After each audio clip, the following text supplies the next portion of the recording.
उसमें भगवान पहले 3 श्लोकों में देवी संपत्ति के बारे में बातें बताई। अब आसुरी संपत्ति की बात बता रहे।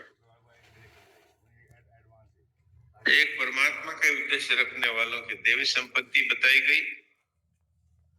सांसारिक भोग भोगना और संग्रह करना जिसका उद्देश्य है, ऐसे प्राण पोषण परायण लोगों की ये अब जो बताई जा रही है आसुरी संपत्ति है, उसका वर्णन। दंभो दर्पो विमानस्य क्रोध पारुष्य में वच अज्ञानम चा विजातस्य पाप संपदमासुरी। ये 4था श्लोक है 16वें अध्याय का। भगवान कहते हैं कि दंभ करना, घमंड करना, अभिमान करना, क्रोध करना और कठोरता रखना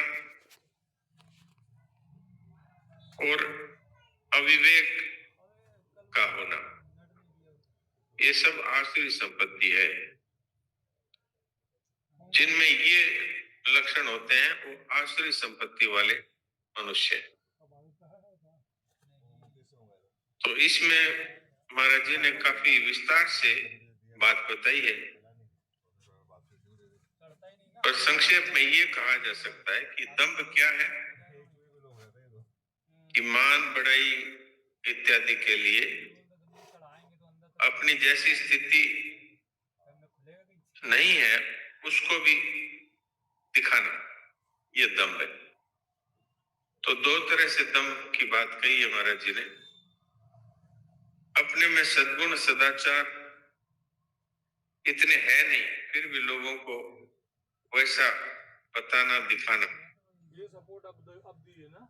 दूसरा भी दंभ है कि शुद्ध विचार खान पान वाले मनुष्य भी जब किसी पार्टी में या किसी उत्सव में जाते हैं, ऐसे लोगों में जो लोग अशुद्ध खान पान वाले हैं, तो उनमें मेरी नीची नहीं हो जाए, इसके लिए मन में उन खान पान को बुरा समझते हुए भी उनको खान पान वैसा करना, ये भी एक तरह से दंभ है।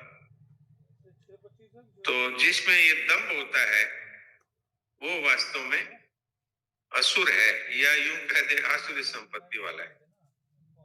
असुर का मूल अर्थ है कि प्राण पोषण परायण, बस किसी भी तरह ये शरीर अच्छा रहना चाहिए। इसलिए कई लोग शरीर में पोषण हो, अच्छा हो, इसके लिए ऐसे खान पान को भी शुरू कर देते हैं कि जो शास्त्र में निषिद्ध है। तो ऐसे लोग भी आसुरी संपत्ति वाले। यहाँ पर घमंड और दर्प दोनों को एक ही बताया है। दर्प होता है बाहरी चीजों को लेकर, यानी घमंड, मेरे पास इतनी जमीन है, इतना धन है, इत्यादि इत्यादि।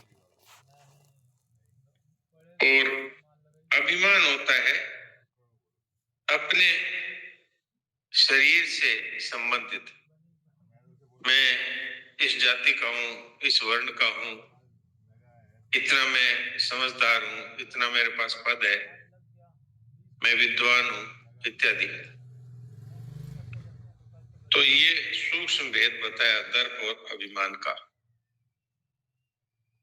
क्रोध के बारे में तो हम सब लोग जानते ही हैं। जलनात्मक वृत्ति, दूसरों का अनिष्ट करने के लिए हमारे अंदर जो अंतःकरण में जलन होती है, उसका नाम क्रोध है। अब ये एक मूल बात इसमें ये है कि क्रोध वास्तव में पहले हमें जलाता है और दूसरे को ये जलाएगा कि नहीं ये निश्चित नहीं है। मान लीजिए हमने किसी पर बहुत गुस्सा किया और वो हंसता ही रहा, तो वो क्रोध किसके पास रहा? क्रोध अपने पास ही रह गया था। हम तो उस क्रोध के कारण जल गए, लेकिन उसने हंस करके टाल दिया।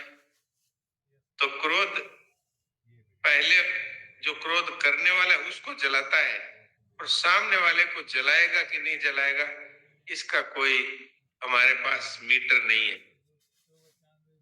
तो इसलिए वास्तव में ये क्रोध करना है, ये साधन की दृष्टि से तो ये बहुत ही खराब है ही, क्योंकि आसुरी संपत्ति का कोई भी लक्षण साधक में नहीं होना चाहिए। और वैसे भी क्रोधी व्यक्ति को कोई अच्छा नहीं समझता संसार में भी, और क्रोधी व्यक्ति कोई सा भी पाप कर सकता है, उसको यही पता नहीं रहता कि मैं किससे बात कर रहा हूँ। सामने